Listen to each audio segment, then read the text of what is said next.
Hello. Now we're going to take you through some of the basic skills. The first one we're going to talk about is sending the shoulders or shoulder control. This is one of the basic skills. It's also something that you need to master because everything we do builds on this and the other three skills we're going to show you. So I'm going to do it from a few different angles. We're going to start having your horse in front of you. Think of, where are we yet? Think of you, me, the horse, we're facing 12 o'clock. Obviously, to my right, we have 1 o'clock, and to my left, we have about 11 o'clock on the clock faces. Those clock faces, those numbers, is where you're going to walk, and that's one of the secrets of getting this right. So if I want my horse to go to my left, my rope's in my left hand, and I'm holding about just under a meter's worth of rope. So there's a bit of a loop there, a little bit of slack. I direct.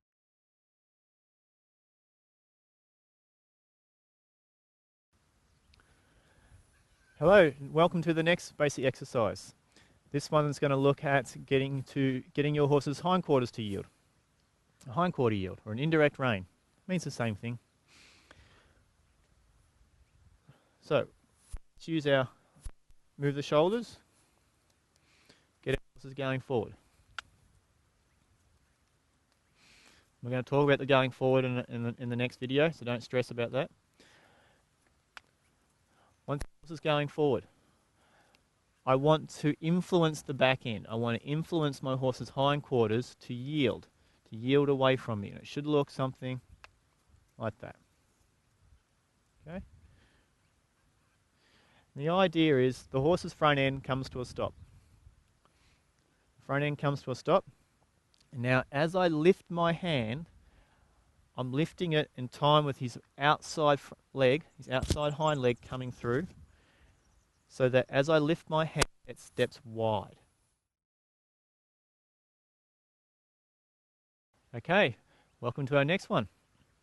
Now we're going to talk about teaching your horse understanding how to go forward from pressure. And if you've been watching the other videos, they all blend in together. They're all part of the same deal.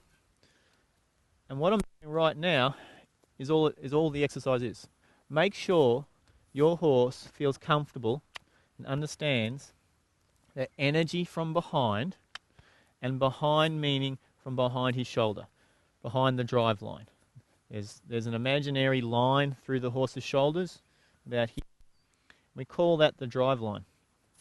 If you put energy behind it, so your legs, your hand, swing your rope, touch them on the bum, tap them underneath the tummy where your legs would go, that should always mean to your horse, go forward. Energy from behind should mean forward, when your intention says so. Energy in front of that drive line should mean slow down, stop, and eventually back up.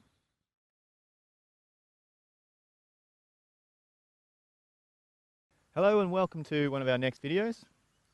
Today I'm going to take you through a really good exercise that everyone really needs to be able to do if you're going to work with young horses, difficult horses. Basically, we're going to use a lariat, and they come in different lengths. I'm going to talk about the lariat in a second and show you how to get it coming off pressure from getting the rope behind its hips. And if you ever attended a Buck Brenneman colt starting clinic, you'll see it's one of the things he spends a lot of time getting people to do, and it makes a huge difference to your horse. So we're going to take you through the steps of how to actually do it, how to actually handle your rope to do it, because there's a lot of rope here, and you can get yourself hurt if you're not careful. So it's important to sort of follow some of these steps. So first off, what is a lariat? Well, that's a lariat.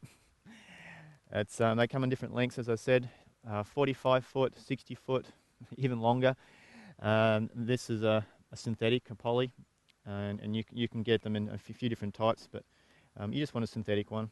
And it's got a piece of metal on here, generally the metal, that's called the Honda.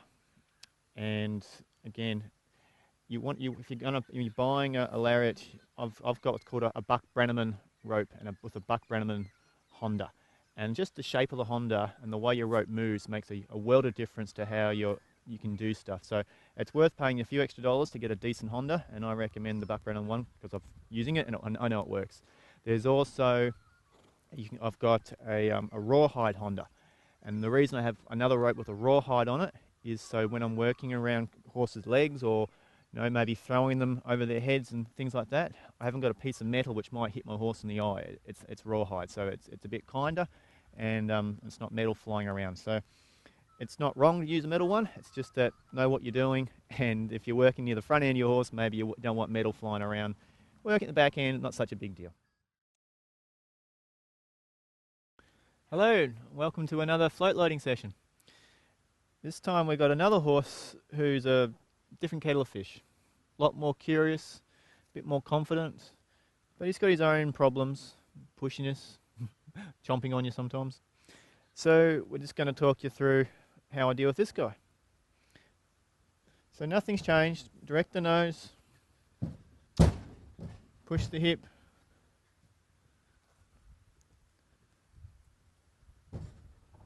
release on a try.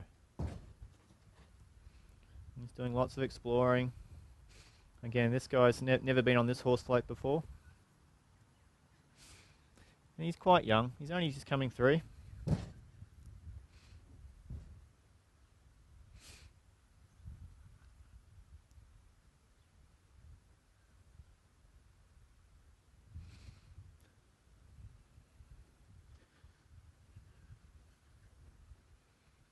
Big stretch.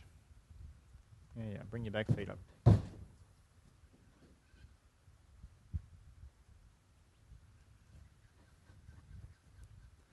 Lead the nose, push from behind. Hello and welcome to another video. Today we're going to be talking more about float loading. Now there is already a video up, but I wanted to show a bit more detail with another horse. And this horse has some different issues from the last one you've seen. So I'm hoping you're going to be able to find some new things to help you. You might see some of the problems that you're having with your horse with this one. I'm going to probably have to use some different techniques from the last horse. So this is about getting a horse who's obviously worried, and she is a little bit worried about floats. She hasn't done a lot of float loading. She's a big girl. She's a Frisian cross warm blood, and she's just lovely. But she is a bit pushy, and particularly when she gets scared, she gets a bit pushy.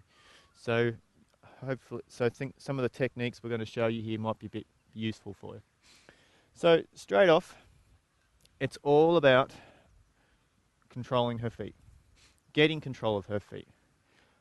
One of the secrets about horses and getting their confidence is the horse will get more and more confident as you move them around and as you get control of their feet.